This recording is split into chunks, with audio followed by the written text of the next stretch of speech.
Olá pessoal, professor Ricardo Saídio.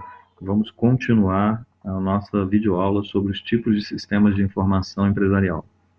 Na última videoaula nós falamos todas as características que envolvem os sistemas de informação, os sistemas de processamento de transação. E para a gente continuar os tipos de sistemas, faltou a gente relatar alguns problemas resultantes do uso do SPT na empresa. Eu separei aqui três grandes problemas, né? Esses problemas, vale ressaltar, que são bem interligados entre si. Então, um grande problema inicial é você ter uma base de dados diferente para cada área funcional da empresa. Então, como foi falado, se você tem lá três áreas funcionais da sua empresa utilizando o SPT, cada uma delas terá uma base de dados diferente. E essas bases de dados não se conversavam entre si. Isso, consequentemente, existindo, a gente vai encontrar o segundo grande problema, que é a redundância de dados entre os setores.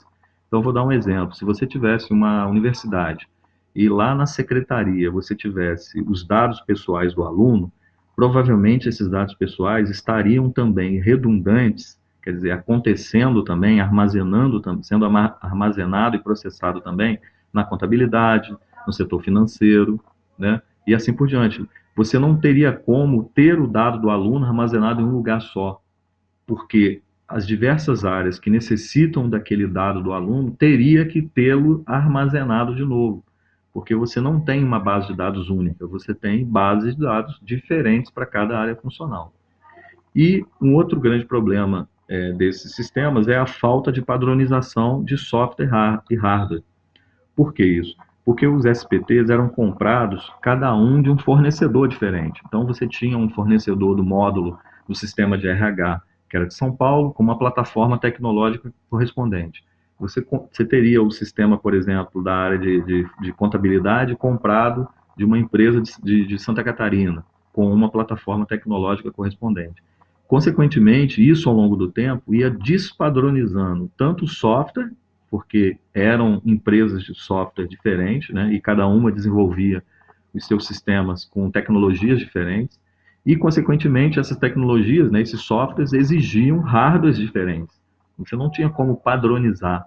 Talvez o setor de RH necessitasse de uma máquina mais parruda, com mais memória, com mais HD, com mais processador para funcionar o seu sistema, e talvez o sistema da área de fabricação ou contabilidade não precisasse de um hardware tão possante, né?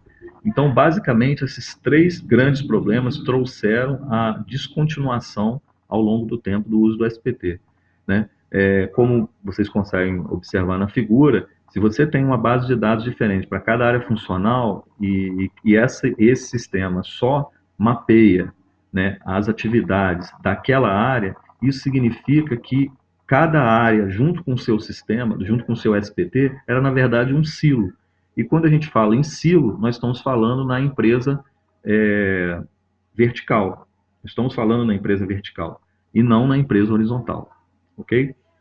Então, o segundo sistema do nível do grupo, né, de apoio às operações é o sistema de controle de processos, né?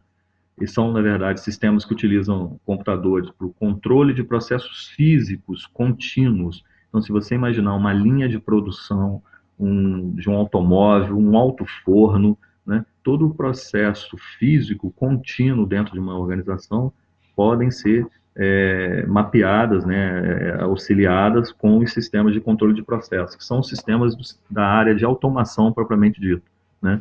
Eles gerenciam sensores. Então, eles tomam as decisões automáticas, né? Definem automaticamente as decisões, o próprio sistema faz isso, sem a intervenção humana, para ajustar o processo de produção físico. Então, os sensores avaliam, né? E a tomada de decisão é feita pelo próprio sistema, sem aplicação, sem a utilização do homem diariamente. Então, é muito utilizado em refinarias de petróleo, linhas de montagem de fábricas em geral, né, em siderúrgicas para gerenciamento de alto-fornos e tudo mais. Só para vocês terem noção, ele tem alguns níveis de controle, né? Então ele parte dos sensores e atuadores, que na verdade é o que fica próximo às linhas de montagem, e chega até o próprio gerenciamento através de um computador supervisório, né? o chamado computador supervisório, o controle supervisório, que avalia graficamente o que cada atuador, né, cada sensor está fazendo naquele momento, está acompanhando naquele momento. Né? Aqui tem uma outra imagem que demonstra muito bem. Isso aqui é um desenho de um alto forno, né, na cearia, e todos esses desenhos em amarelo indicam que são atuadores ou sensores que estão controlando a vazão, a temperatura, sabendo se vai ter que fechar a válvula, abrir a válvula, né, colocar mais água, parar com a água, abrir o gás, fechar o gás. Basicamente, são essas as opções de um sistema de controle de processo. O que hoje, num conceito chamado de indústria 4.0, é extremamente importante. Nós vamos falar posteriormente o que é essa indústria 4.0, onde esses sistemas de controle de processo têm ganhado uma importância muito, muito grande. O outro sistema de nível de apoio às operações é os sistemas colaborativos e de automação de escritório, SAE. Lembrando que esses sistemas colaborativos são utilizados no nível do conhecimento, né? Então, esses sistemas, eles praticamente eles ajudam, né, os colaboradores a comunicar suas ideias, né, a trabalhar em conjunto, trabalhar online, trabalhar de forma, como o próprio nome diz, online ao mesmo tempo, e, consequentemente, compartilha esses recursos de informação entre esses diversos usuários. Como está sendo falado, a meta principal, né, dos sistemas colaborativos é a utilização da tecnologia da informação para aumentar a produtividade e a criatividade de equipes e grupos de trabalho na empresa moderna, né? Então, quando você hoje fomenta, por exemplo, a construção de um relatório com 5 pessoas dentro da empresa, você pode dizer que elas vão trabalhar esse relatório independente da parte da planta que elas estejam ou da filial que elas estejam. Elas podem estar as 5 pessoas, né, ao mesmo tempo produzindo um determinado relatório de forma colaborativa. E na parte de automação, né, desculpa, ainda voltando nos sistemas colaborativos, um grande exemplo são os aplicativos do Google Docs. Então você tem planilha eletrônica colaborativa, você tem software de apresentação eletrônica colaborativa, documento, né, editor de texto colaborativo, formulários de pesquisa colaborativa e assim por diante. Na parte de sistemas de automação de escritório, a gente tem agendas eletrônicas, nós temos gerenciadores eletrônicos de documento, também conhecidos como GED, que na verdade contemplam toda a parte de automação de escritório, tudo que facilita o dia a dia do escritório, né, da recebimento de e-mail, de um envio de informação, de agendar uma reunião da empresa. Então, no nível do conhecimento, você tem esses aplicativos aí. E as planilhas eletrônicas, por exemplo, é um exemplo de automação de escritório. Se você faz uma planilha para gerenciar alguma informação que você talvez não gere facilmente no sistema de informação da sua empresa, você pode usar um sistema de automação de escritório.